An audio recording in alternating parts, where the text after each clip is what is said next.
Hello, practical guitarists. I'm doing this short video because, well, we're actually way ahead in our recordings, which means that new news, by the time you get it, it's going to be old news. And this is kind of exciting news, at least for me. So I thought I'd share it with everybody. So my year of no gear has become more of a year of less gear. Anybody that's been either an actual Facebook friend of mine or has kept up with me locally already knows this, but I have a couple of new guitars in the house. So I'm just going to go through them real quick, and there's videos on them coming. I've actually recorded the interior video of one of them. I got to get a short playing video up, and that'll be it. So anyway, first off is my 2008 Les Paul double cut. Like I said, you'll get a much better look at it later, but I'll give you a little story behind it. I was in Facebook Marketplace and I saw this thing listed, and I said, well, I'm going to get it. So I contacted the individual who had it listed, and I offered him full price. And then I took a picture of all the money in an envelope with his name on it, and said, "This is for you." So he had it taken down just by verbal. He had taken it off Facebook Marketplace, consider it sold, because I said, listen, consider it sold. I want it. Long story short, I drove up to where he lives, and we did the exchange of money and the guitar at his house. I did a quick test. That was it. That was the end of it. So I thought, okay, that's it. No more guitars. I filled the wall. Well, now I got to buy a piece of wood. So I had taken my son's Stratocaster off the wall, the red Stratocaster, and I replaced it with this double cut. And red for red, there you go. Beautiful guitar, plays wonderfully. This thing was closet kept for about anywhere between 10 and 13 years, depending on when he actually bought it. But I have the original warranty card and everything. So there it is. Not a scratch on the back. It's just, not just that you can't see one. There aren't any. Oh, I just did it with the microphone, so maybe there is one now. The back is one solid piece. So again, there will be more of that because I did some real close pictures and video in another video that I created. So as I said, I'm done. That's it. Now, those of you who know me or have been following the channel for a long time, I went through a bit of depression. I got rid of all my gear a while ago. And I spent a lot of time churning. Not proud of that. I'm not proud of my reaction to my feelings at that time. And I don't recommend it. I recommend seeking some help. I finally went up going to church and seeking help. But unfortunately, the guitar that had been my number one at that time, I let go. And it was one I had found in a little bit of churn and turmoil. And I kept that guitar longer than I kept any of the other guitars that had been in that time. Well, then I saw it on Guitar Center website, and our good co-host, David Hill, said, I sent him a link to it on the Guitar Center website. And he said, Jim, why didn't you go get it? I said, well, I was there getting my lesson, and I saw it on the wall. I verified it was mine. So you love that guitar. Go get it. So I had to do some things I'm not proud of. I had to get some money together. And so without further ado, this is Pearl.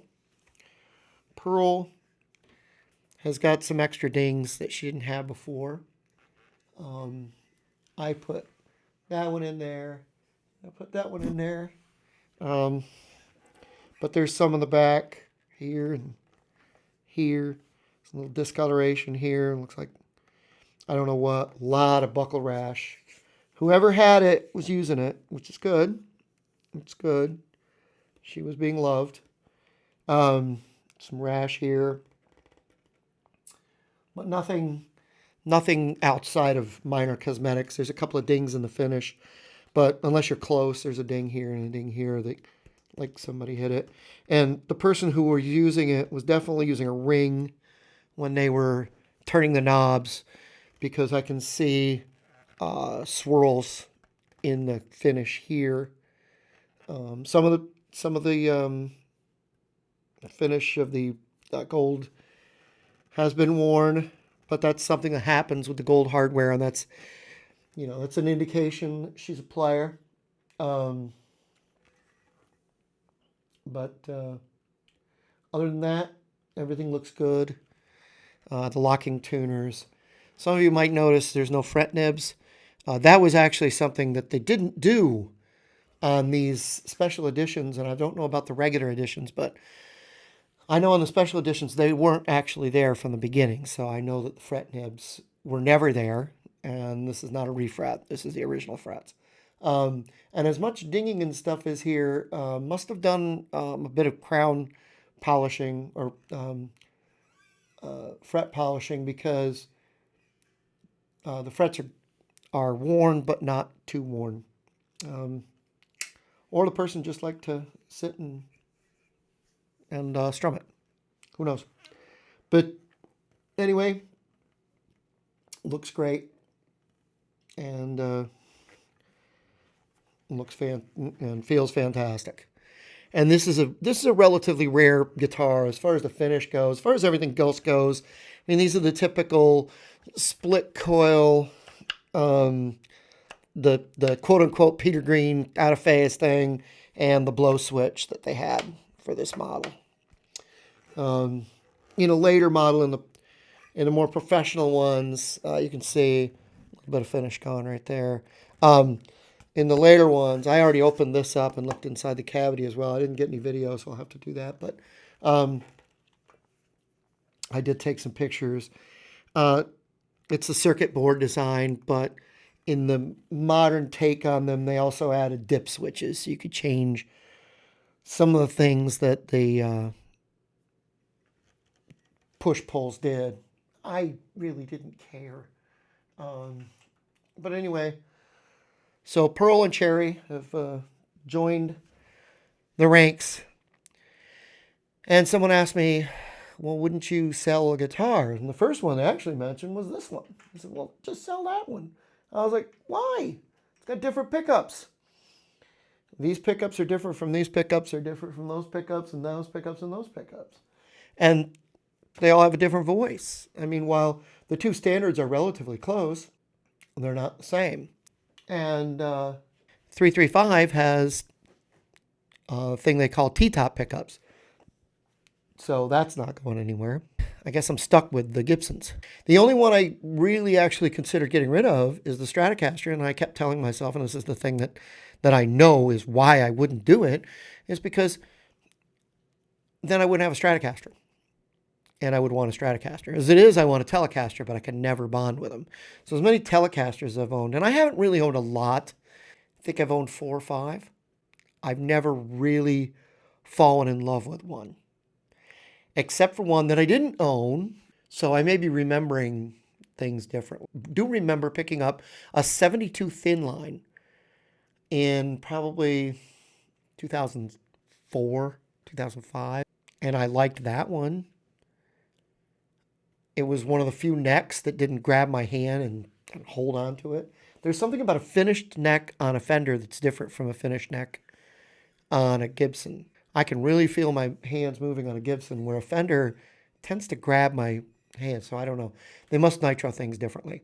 So I've never liked a finished neck. And of course, whenever you get a decent Fender and you take the finish off the neck, you just made that guitar your own for a long time because you're not gonna get your money's back out of it.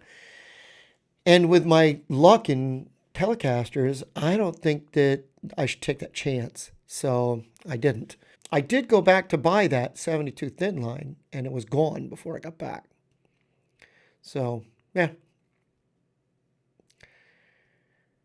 Pearl is a story of a rejoining of myself and the guitar.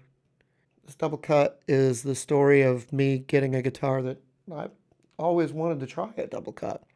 Didn't think I'd like it as much as I do. My standard up there has been, my number one for a while now. Certainly not going to change that out. And to be honest with you, I play that SG more than any of them lately. If I had to get rid of one, which one would I get rid of? I don't know.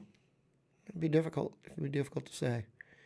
But anyway, this is about the rejoining of myself with Pearl. And this is about the addition of Cherry to the group. Thanks for watching. I'm Jim, and I've been your practical guitarist.